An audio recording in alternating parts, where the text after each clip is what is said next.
that is the common theme throughout all of these charges against Mr. Assange, is that there does not seem to be concrete evidence. The US government is aggressively targeting him on the basis of things that it alleges he has done, whilst also acknowledging that it has no evidence yet of such.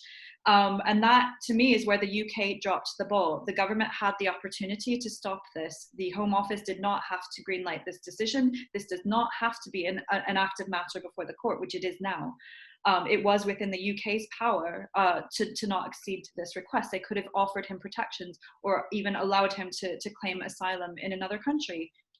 So I think it's trickier now that it is a matter ongoing before the court, but we continue to call for his release. He should be released. He should not be handed over to the US to face these charges.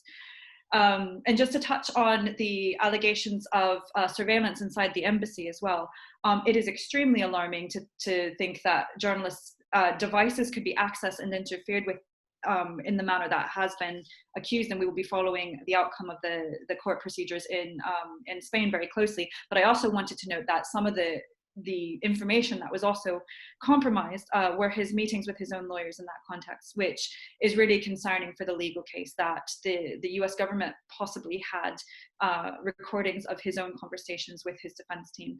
And when you look at behaviors that continue, even as I mentioned in February, that week of the hearing at Woolwich Crown Court, reports of his legally privileged documents being confiscated by prison authorities, it seems that at a very basic level, his ability to have adequate defense is not being respected.